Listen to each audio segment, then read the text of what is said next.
A very frequent viewer request we get is how to install windows or doors on refrigerated containers. So in this video, we have an opportunity to show you how we install our man door in the side of this 40-foot X Reefer. Stay tuned.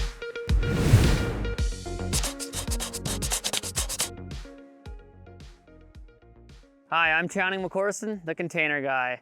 It's super cold out here today, so we're gonna try to do this very quickly.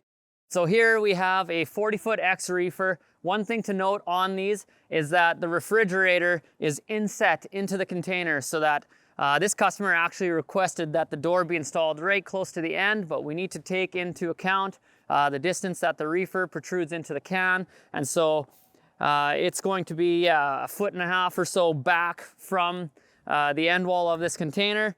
Other things to note are you really want to make sure that the floors are deeper on these containers than a regular shipping container. So we want to make sure that we know exactly how low to cut, and we don't want to cut the door opening too low. So one thing we do for that is we actually take a drill, we drill through the container to find out where we're at in reference to the floor on the inside of the can, and then measure down, measure up, and we know exactly where we should be cutting our rough openings.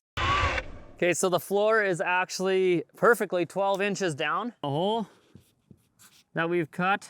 Sorry, and then we are 21.5 over. So we're just gonna try to write that down. It's cold out right now, pens don't even work. So we'll now mark out the rough opening of this man door and then show you what saws we use to cut through this.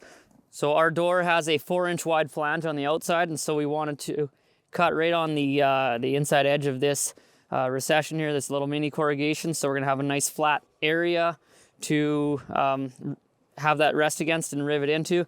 And then same goes on the other side. It actually worked out almost perfect. We're on another one of these vertical lines. So we're just gonna follow them up with the saw.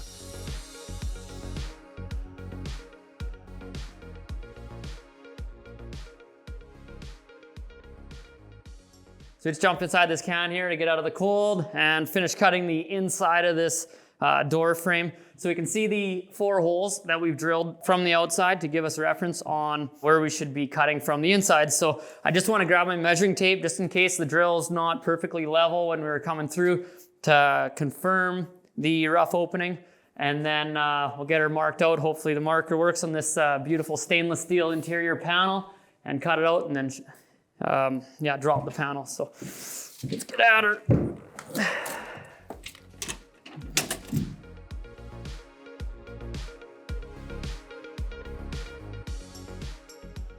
So here we just finished marking out. We went from the holes that we drilled outside, so we've just remarked the rough opening, and then we'll do it all over again on the inside of this can. We're gonna cut this opening out, and down at the bottom, it looks like there's this plywood floor that somebody put in after the fact in this reefer container.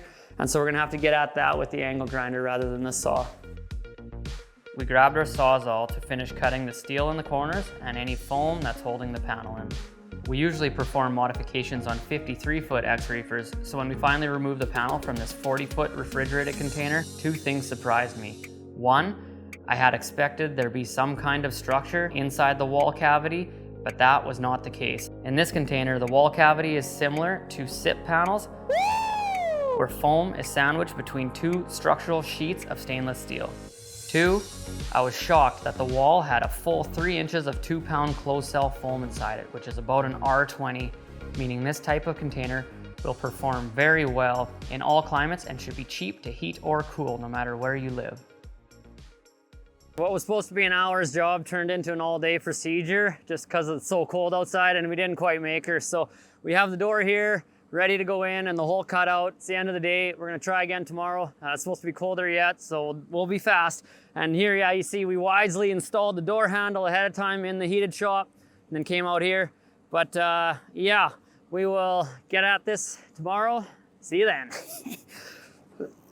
So today is a new day. It's actually 10 degrees colder, but it's not blistering winds. So to show we're true Canadians, we're gonna continue attacking this project outside.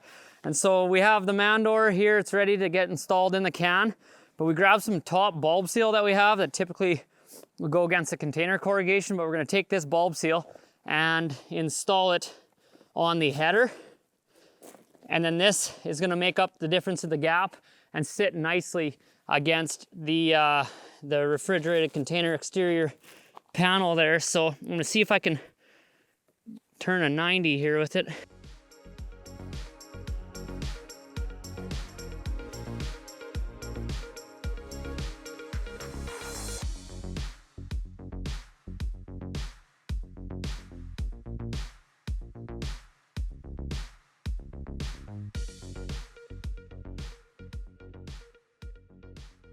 There you have it. That was the easy button. It would have been a lot better if it was warmer outside or we were in a shop just to get that bulb seal, just because you're dealing with rubber and -40. But I'll hold this up now and see if that's sitting nicely against the container.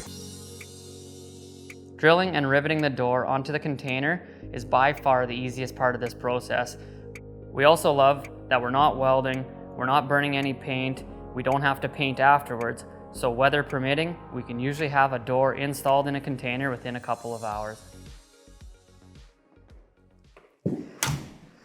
And so that all seals up very nicely. What we still need to do is grab a can of spray foam and fill in the gap between the container and the door frame, down the sides and along the top. And then we actually are building a interior flashing as well that will flash this so you don't have any sharp edges, and it's a nice clean finish on the edge. So that right there is how you install our man door in the side of a 40-foot refrigerated shipping container in refrigerated temperatures.